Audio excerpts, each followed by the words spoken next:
먼저 이제 감사한 내용은 어제 우리 순서들이 너무 감동적이었어요. 오늘 우리 두 부서만 했는데도 감동이었죠. 네, 어제는 그 분위기 자체가 처음부터 끝까지 아주 열기가 넘쳤기 때문에 더 감동적이었고, 담임 목사라서 생각이 드는 게 뭐냐면, 이게 10년이 넘어가면서 부서들이 뭘 해야 될지 아는구나. 아이템을 잘 정하고 연습을 잘해서 굉장히 수준 높은 그런 밤이었어요. 너무 잘했고, 특별히 중등부 그 영상하고 딱 매치해서 하는데 굉장히 감동적이었어요. 오늘 또 봤는데도 또 감동이더라고요. 이 우리 담당이신 주성호 목사님이 지금 병원에 입원해 있는데 담당 교육자도 없는데 잘하니까 더 기특하고 더 잘한 것 같아요. 다시 한번 박수 쳐줬으면 좋겠어요. 잘했어요. 내가 그 옷을 맞춰 입었길래 야 그거 어떻게 어디서 났냐 그랬더니 10,000원씩 후원 받아서 자기들이 구입했대요. 그래서 옷을 맞춰서 입고 왔어요. 여러분 초등부 특징 봤습니까? 초등부는 남자아이가 하나도 없어요. 그렇다고 우리 초등부에 남자가 없는 게 아닌데 아마 초등부 남자애들이 제일 쑥스러움을 많이 탈 때라서 안 한 것 같고, 중등부 얼마나 씩씩합니까? 남자애들이. 아마 우리 교회가 미래가 더 기대가 돼서 너무 감사하고요. 아무튼 우리 영아부부터 유치부, 유년부 너무너무 잘했는데 시간 관계상 못한 게 아쉽고요. 또 우리 고등부와 청년대학부도 그 부서에 걸맞는 아름다운 것을 준비해서 너무 감사했어요. 그래서 이제 오늘 이 간식 선물 봉지가 450개가 준비됐습니다. 450개. 예년보다는 적지만 걱정하지 마세요. 우리 영아부부터 청년부까지는 다 받아도 아마 450개가 나올 거예요. 그러니까 아기까지 집에 2명, 3명이라도 다 3개씩 받아가시고 2개씩 받아가세요. 괜히 울지 않게 다 가져가고, 그래도 아마 남을 거예요. 그러면 이제 본인이 난 너무너무 쓸쓸하다 그런 사람 있잖아. 그런 사람들이 하나씩 받아가시고, 다 쓸쓸하면 예수 안 믿는 거니까 예수 믿지만 요새 조금 컨디션이 안 좋아 쓸쓸하다 그런 사람들만 하나씩 받아가시면 좋겠어요. 아시겠죠? 적당히 눈치 봐서 이렇게 받아가세요. 이렇게 아이들을 보면 다 받아도 아마 좀 남을 텐데, 그렇다고 여기 있는 분이 다 가져가면 모자랄 거 아시죠? 알아서 하시기 바랍니다. 오늘 제목이 뭡니까? 오늘 제목이 이 땅에 오신 이유입니다. 제가요 주일학교 그 공연을 볼 때마다 그런 생각을 해봐요. 저는 이제 그때 교회를 안 다녔기 때문에 참 부럽다 그런 마음이 들어요. 이제 며칠 전에 제가 이제 교육자 사무실에 올라가다가 엘리베이터를 탔는데 여자애 어린아이 3명이 탔더라고요. 그래서 야, 나 옆에 있는 교회 담임 목사인데 말을 건 거죠. 그래요? 그래. 교회 다니냐? 그랬더니 한 아이가 저요 그 교회 한 번 가봤어요. 친구 따라서 한 번 가봤어요. 그런데 엄마가 가지 말래요. 얼마나 마음이 아픈지요. 어른들이 예수를 안 믿으면 아이들에게까지도 복음 전할 기회가 막힌다는 게 너무 안타깝습니다. 그런데 우리 아이들이 이렇게 마음껏 주님을 찬양할 수 있고 또 댄스로 또 찬양으로 영광 돌릴 수 있다는 게 얼마나 감사합니까? 일생 동안 잊어버리지 않는 성탄의 기쁨이죠. 우리 자녀들이 교회 나와서 이런 발표하는 거요, 아이들의 신앙교육에 얼마나 좋은지 몰라요. 저는 명지고등학교 들어가면서 예수를 만났습니다. 사실 중학교 때까지는 전혀 예수를 몰랐고 크리스마스가 되면 즐거운 추억은 딱 하나예요. 통행금지가 없다는 거. 통행금지가 없었어요. 옛날에는 그날 이 24일, 25일하고 12월 30일이라고 1일 그 사이만 통행금지가 없어서 그냥 좋은 거예요. 그렇다고 갈 데도 없는 거예요. 애인도 없는 데다가 갈 데도 없으니까. 근데 그냥 뭐 좋았어요. 그러니까 특별히 좋은 건 몰랐죠. 예수님이 없는 성탄절이 그런 거죠. 그러다가 제가 예수를 만나고 얼마나 좋은지요. 저는 이제 가끔 얘기했지만 저가 지금 약간 살이 쪘기 때문에 이야기하는 거예요. 예수 믿기 전에 굉장히 말랐었거든요. 그때는 뚱뚱한 사람들이 이해가 안 갔어요. 저 사람들은 어떻게 고민도 안 하고 살아가냐. 저렇게 어떻게 고민도 안 하고 저렇게 살이 찌냐 이랬었어요. 예수 믿기 전에는 고민하는 것이 멋있고 당연한 줄 알았어요. 근데 예수 믿고 나니까 고민할 필요가 있어요, 없어요? 없는 거예요. 오히려 고민하는 게 바보 같은 거예요. 왜요?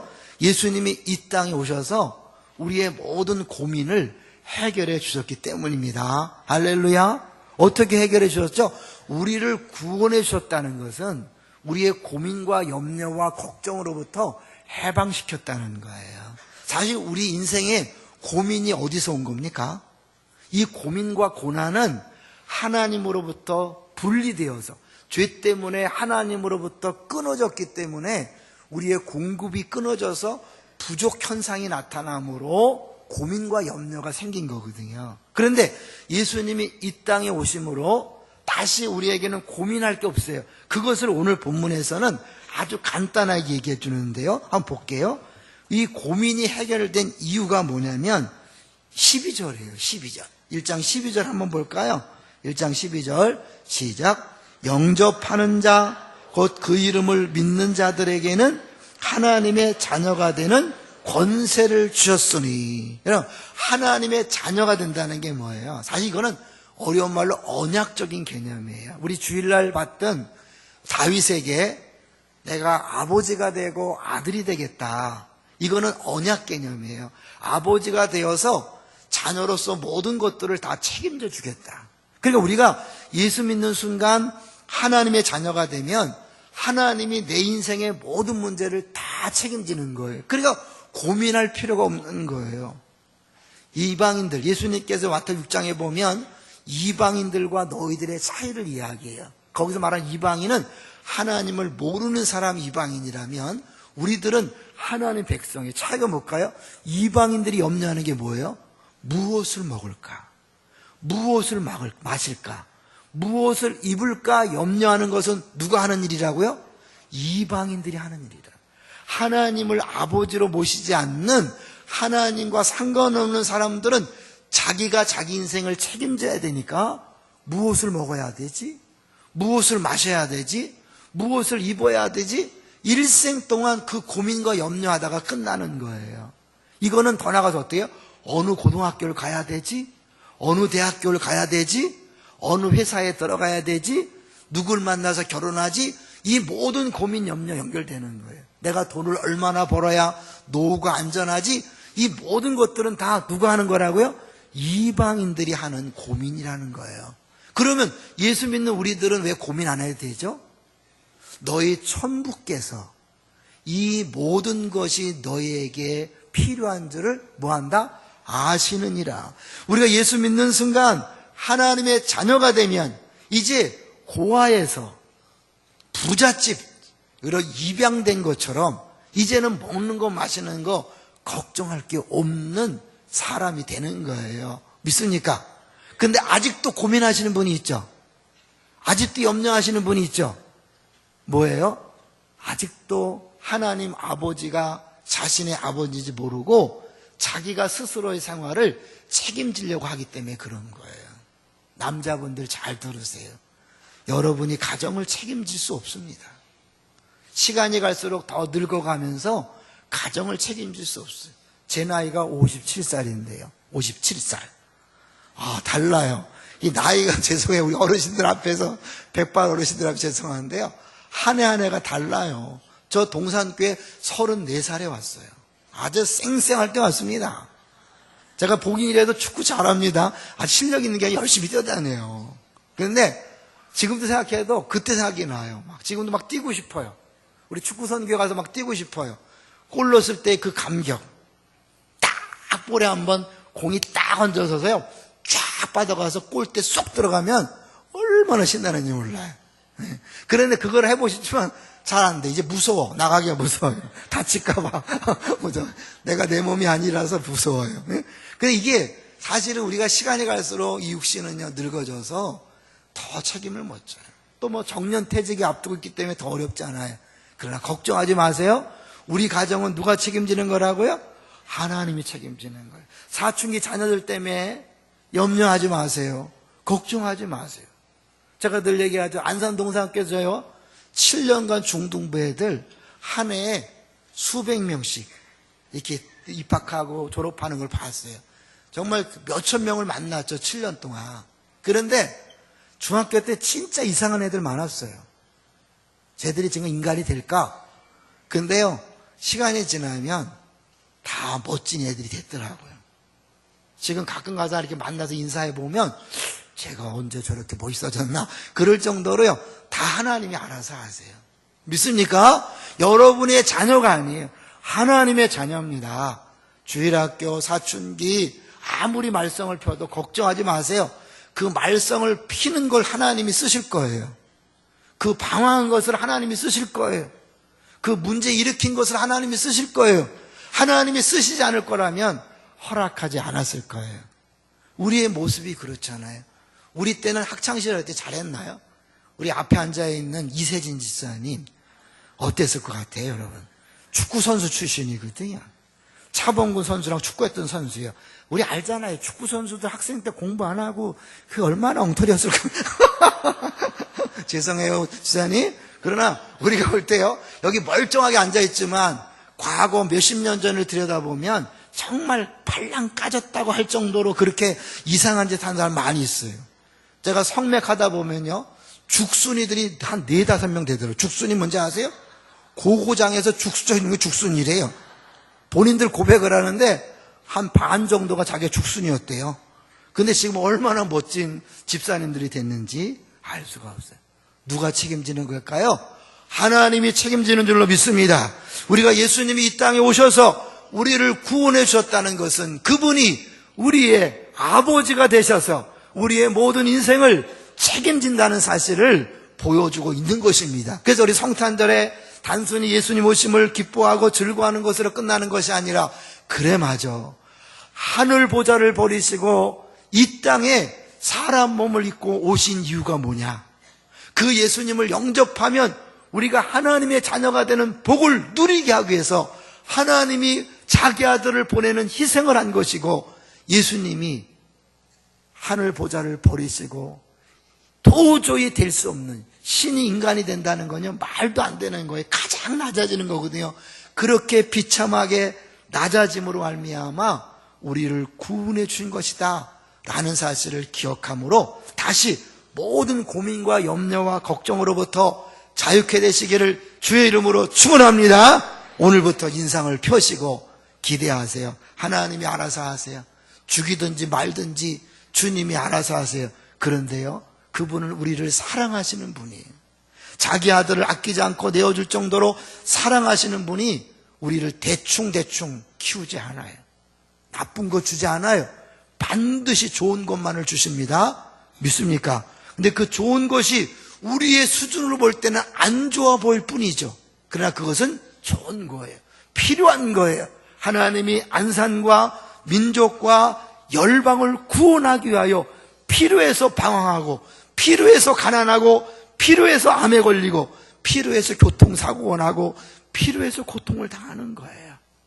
그걸 통하여 하나님이 누군가를 구원하고 누군가를 믿음의 사람으로 세우기 위해서 우리에게 주신 것인 줄로 믿습니다. 이 성탄절에 모든 염려와 근심으로부터 자유케 되시기를 주의 이름으로 축원합니다. 이것이 사실은요, 빛으로 오신 이유에, 사실 우리 깜깜한 어둠이었기 때문에 우리는 몰라요. 이게 다 내 문제인 줄 알고, 내가 내 인생을 책임져야 되는 줄 알고, 내가 스스로 구원할 수 없는데 그렇게 헤매는 깜깜한 밤이었는데, 예수님이 빛으로 오심으로 말미암아, 아니야, 너는 네가 네 인생을 책임지는 존재가 아니라 내가 너를 만들었고, 내가 너를 구원했고, 내가 너의 아버지가 되어서 너를 책임질 거야. 이거 빛을 비춤으로 활짝 열어주는 거야.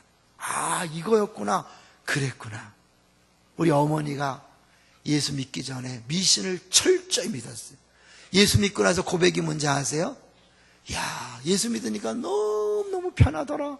뭐가 편하냐면, 옛날 미신을 믿을 때는요, 못도 못 박았어요. 왜? 못 잘못 박았다가 귀신이 노할까봐 못한 거예요. 저는 막내로 태어났는데 귀신이 뺏어갈까봐 일부러 차갑게 대하셨어요. 왜냐하면 우리 위로 4명이 죽었어요. 저는 8남매 중에 막내거든요. 4이 죽었어요. 그러니까 우리 엄마는 미신을 믿으면서 뭐냐면 내가 애들을 너무 사랑해서 귀신이 뺏어갔나 보다. 그렇게 무서워서 일부러 나중에 4명에게는 사랑을 안 보여줬어요. 차갑게 대했어요. 사실 그게 제가 사춘기 때 외모 열등감으로 와서 고생 많이 했습니다. 우리 엄마가 어릴 때 나를 사랑해줬어야 내가 열등감이 안 빠지는데, 우리 엄마가 나를 차갑게 구함으로 말미암아 그 미신 때문에 내가 사랑을 받지 못해서 이 사춘기 때 외모 열등감, 나같이 못생긴 게 어떻게 살아가냐, 그래갖고 괜히 허송세월을 많이 보냈어요. 예수 믿고 나니까 네 얼굴이 어때서 이런 생각이 들더라고요. 그래서 하나님 앞에서 제가 내 외모 때문에 걱정하지 않았어요. 눈 작으면 어떠냐? 눈이 작아도 괜찮아요. 코가 납작해도 괜찮아요. 이빨 튀어나와도 괜찮아요. 제가 그랬거든요. 눈이 작아요. 죄송하지만 코가 납작해. 딜이 뽑아놓은 게 이 정도예요. 우리 엄마가 어릴 때부터. 그리고 이빨이 튀어나왔어. 우리 애 딸이 제일 싫어하는 게 눈이 작아서, 자기 닮았다고 싫어하는. 근데 이게 예수 믿고 나니까요 괜찮아요. 그래갖고 막 웃으니까요 오히려 얼굴이 괜찮대요. 그래 뜯어보면요 이상한데요, 작으니까 다 어울린다고 그래요. 괜찮대요. 목사 얼굴로 괜찮대요. 그리고 하나님 주셨는데 내가 이 어둠일 때는 이것 때문에 막 주눅이 들고 막 사진 찍는 것도 무수하고 그랬어요. 지금은 사진 찍을 때마다 김민지 목사님 따로 배워가는 거거든요. 제가 안 웃으면요 입이 튀어나와갖고 이상해요. 화난 것 같아요. 그래서 일부러 이렇게 웃어요. 똑같은 표정으로. 그러면서 오히려 자유케 되는 거예요. 제가 이런 얘기를 막 하는 것은요, 여러분 우리가 어둠일 때는 내가 내 인생을 책임져야 된다고 고민하고 염려하고, 외모 때문에 뚱뚱하면 어떻고 갈비 때문에 어떻습니까? 키 작으면 어떻고 키 크면 어떻습니까? 하나님이 다 그 모양 보는 대로 아름답게 만든 작품이에요. 주눅 들지 마세요. 감사하고 기뻐하고 웃으세요. 다 아름답습니다. 웃는 얼굴은 다 아름다워요. 그런데 열등감 때문에, 고민 때문에, 염려 때문에 인상 쓰면요 다 보기 싫어요. 동의하시죠? 그러니까 여러분 오늘부터 웃으세요. 자, 이제 하나만 더 얘기할 거예요. 예수님 이 땅에 빛으로 오셨고 생명으로 오셔서 영접하면 하나님 자녀가 될 뿐만 아니라 14절이 중요해요. 14절 읽어볼까요? 시작. 말씀이 육신이 되어 우리 가운데 거하심에 우리가 그의 영광을 보니 아버지의 독생자의 영광이요 은혜와 진리가 충만하더라. 말씀이라는 건 어렵게 말하지만 로고스라는 거예요. 하나님의 진리이신 하나님의 말씀이 이 땅에 육신이 있다. 왜 말씀을 강조하냐면 진리니까요. 진리를 알지니 진리가 너희를 자유케 하리라. 하나님이 어떤 분인가를 알려주시는 분이 예수님이에요.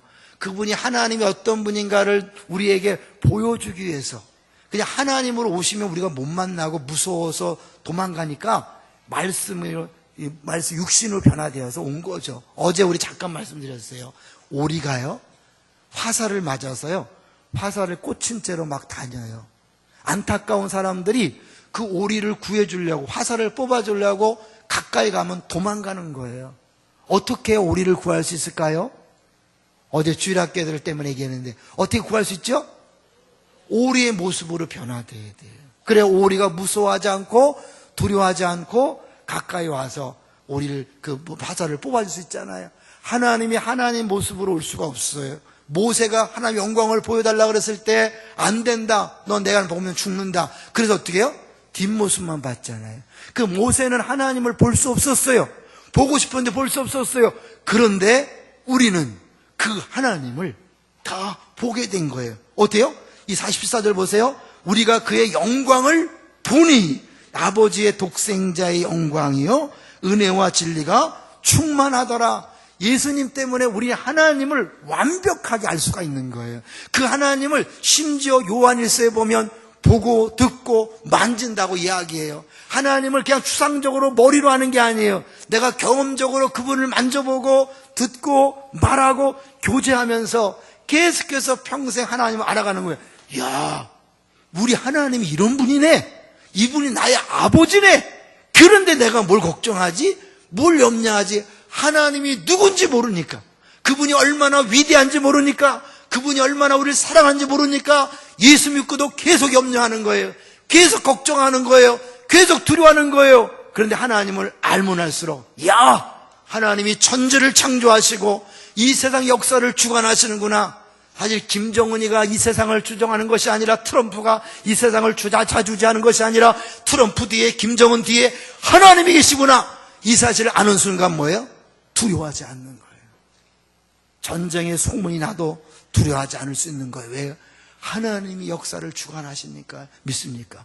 근데 그 하나님이 남의 하나님이 아니라 내 아버지, 내 아버지, 나를 위해 자기 아들을 희생하신, 자기 아들을 이 땅에 보내신 그 하나님의 사랑, 알면 할수록 뭐예요?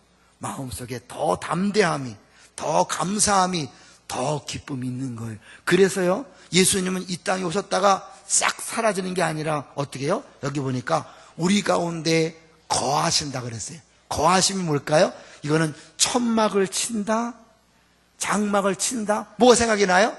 이스라엘 백성이 애굽을 나왔을 때 회막 속에 법궤로 임재하셨던 그 하나님을 보여주는 거예요. 근데 예수님이 이 땅에 오심을 거하신다 그랬는데, 이게 천막을 치다니까 뭐예요? 예수님이 천막이 되셔서 이 땅에 오신 거예요. 성전이 되셔서 이 땅에 오신 거예요. 그러니까 하나님은 예수님 안에 거하심으로 우리와 함께 하시는 겁니다. 임마누엘, 그거죠. 예수님의 하나 이름은 구원자지만 또 하나 이름은 뭐예요? 임마누엘, 우리와 함께 하시는데, 그분이 우리와 교제하시되 보고 듣고 만질 수 있는 거예요. 어제 잠깐 얘기했지만 여러분, 내가 누구랑 교제하냐에 따라서 내 생활의 삶의 질이 달라져요. 쉽게 해서 지식이 많은 사람하고 교제하면 어떻게 합니까? 내 지식이 높아지겠죠. 돈 많이 가진 사람과 교제하면 어떻게 했어요? 같이 먹는 게 달라지죠. 타는 게 달라가고 여행하는 게 달라지겠죠. 내가 누구와 교제하고 누구와 가까이 지내에 따라서 내 인생의 질이 달라져요. 하나님은 전지전능하시고 우리를 사랑하시는 분이, 그분과 함께 교제하고 친교하고 가까이 지내면 어떻게 해요? 그분의 모든 것들을 내가 매 순간 누릴 수 있는 거예요. 그래서 여호와는 나의 목자시니 내가 부족함이 없으리로다. 세상 부자는 돈 벌기 위해서 굉장히 인색해요. 여러분, 남대문의 최고의 부자가요, 초대를 받아갔는데 기껏해도 김치찌개 내놨더래요. 옛날에 우리 동사기 부목사가 남대문의 최고의 부자가 자기를 초청해서 기대감을 갖고 갔대요. 이야, 잘 차려놨겠다. 웬걸 잠바 입고는요, 김치찌개 내놨더래요. 그랬기 때문에 돈을 버는 거거든요. 세상 부자는요, 가까이 지내도 별로 도움이 안 돼요. 하나님은 탕자에게 다 퍼준 것처럼 그분은 아까운 게 없는 거예요. 우리가 그분과 교제할 때 필요한 모든 것들을 다 공급해 주시는 줄로 믿습니다. 이 풍성함을 누리기 때문에 어떻게 해요? 이제 우린 더 이상 째째하게, 죄송하지만 인색하게, 작은 것에 욕심을 내지 않고 막 퍼줄 수 있는 거예요. 나눠줄 수 있는 거예요. 섬길 수 있는 거예요. 우리 교회가 선교사 파송을 했어요. 쉬운 일이 아니에요. 왜냐하면 우리가 특별한 일이 생기기 전까지는 그 선교사님의 생활비를 계속 대줘야 돼요. 앞으로 몇 년일지 몰라요. 그 어마어마한 결단을 한 거예요. 그렇게 하는 이유는 하나님 우리를 사랑하고 그분이 우리 하나님이기 때문에, 우리는 부자가 되었기 때문에 할 수 있는 거예요. 마음이 가난하면 못해요. 할 수 있는 거예요. 우리가 분리개척을 해요. 저는 생각에 얼마든지 가도 괜찮아요. 우리 교회 반이 가면 어떡하냐? 그럴 리는 없겠지만 가도 괜찮아요. 한 번 사는 인생인데 한번 폼 잡고 한번 해보는 거죠. 야, 기쁨의 동산교회는 분리개척하는데 반이 갔다더라. 전 세계 뉴스가 될 거예요. 그죠? 그 뉴스 때문에 주인공이 되고 죽을지언정 한번 해보는 거죠. 근데 저는 그런 부분에서 자유하게 됐어요. 제가 1호 사랑의 동산교회를 개척하면서 의도적으로 제가 인원수를 안 세고 있습니다. 사실 보면 알죠. 줄어든 인원수를 안 세. 사실 인원수를 매주 주보에 올리는 건요, 굉장히 중요해요. 김윤진 목사님 평생 목회하면서 인원수를 주보에 계속 올리셨습니다. 왜냐하면 그것은 본인이 그 인원수에 대한 책임감을 느끼고 더 기도하겠다는 거라는 거예요. 남들은 자랑하려고 하는, 아니, 그게 아니에요.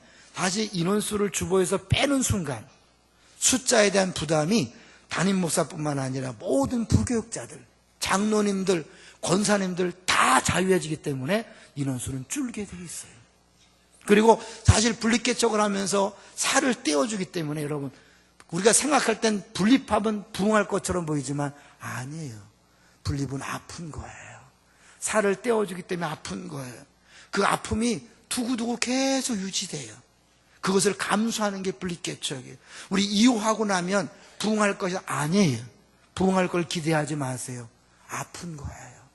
사실은 우리가 이 선교사님, 제 목사님하고 장수성 목사님 두 분 목사를 보내놓고 우리가 충원한 건 적전에서 혼자 충원했어요. 어떨까요? 사실은 손해가 많은 거예요.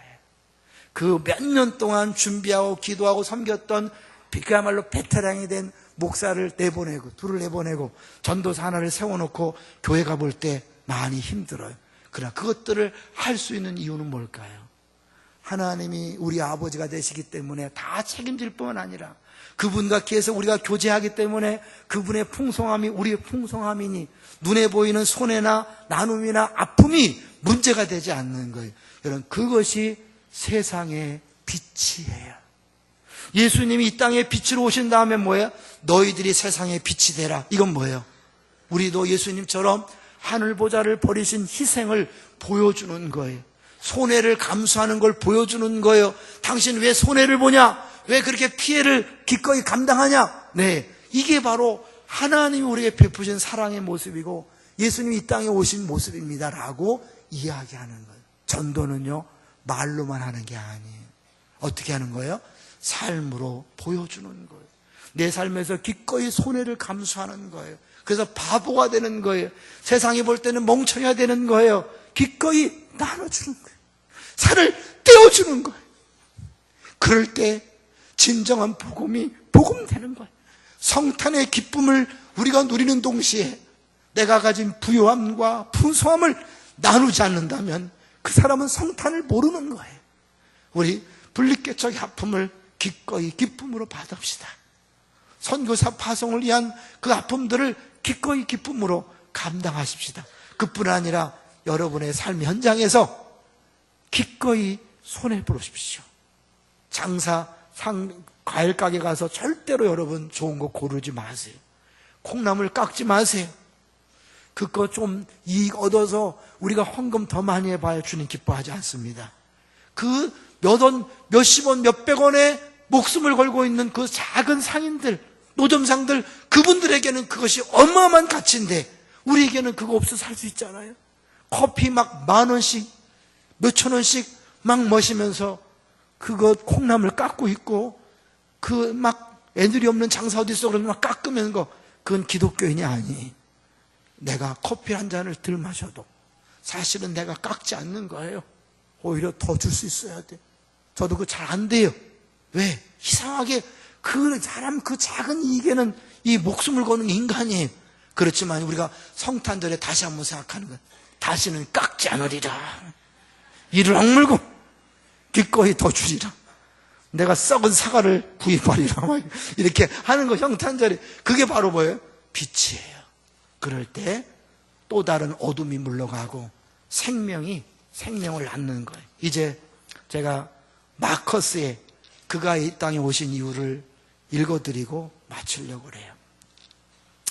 이 세상 가장 아름다운 순종의 눈물, 온 세상 다시 빛나게 한 생명의 눈물, 그가 이 땅에 오신 이유, 죽어야 살게 되고 져야만 승리하는 놀랍고 영원한 신비, 지으신 그대로 회복시킨 우리의 창조주 그리스도, 십자가의 길로 아버지 뜻 이루셨네. 그가 이 땅에 오신 이유, 이제 우리에게 맡겨진 그 소망, 그 사랑, 그 생명, 아름답고 눈부신 십자가의 길, 우리가 이 땅에 살아갈 이유, 그가 이 땅에 오신 이유, 그분이 이 땅에 오신 이유가 우리가 이 땅에 살아갈 이유가 된 것입니다. 그분이 빛으로 오셨다면 이제 우리가 빛이 되어야 합니다. 그분이 낮고 천한 모습으로 우리 가운데 오셔서 임마누엘 되시고 천막 되셔서 우리 안에 거하심으로 우리를 풍성케 했다면 가난하고 연약하고 불쌍한 사람들에게 찾아가서 그들과 함께 거하는 것이 불편하고 힘들고 어렵지만 그들의 부요를 위하여, 그들의 풍성함을 위하여 기꺼이 손해보고 희생하고 나눠주는 것, 그것이 우리가 살아갈 이유인 줄로 믿습니다. 기쁨으로 하세요. 조금이라도 여러분 분립개척에 대해서 불평하지 마시고, 선교사 파송에 대해서 불평하지 마시고, 왜 우리 교회가 손해봐야 되느냐, 아파야 되느냐, 왜 이런 고통을 겪어야 되느냐, 이런 무식한 소리 하지 마. 죄송하지만 그건 주님을 모르는 소리예요. 주님이 우리를 위하여 모든 것들을 다 버리셔서 우리가 이렇게 풍성한 삶을 누리고 있습니다. 이제는 우리가 우리 것들을 포기하고 내어줌으로 또 다른 누구가 생명을 얻고 부유해지고 살만 나는 세상을 만드는 주인공들 되시기를 주의 이름으로 축원합니다.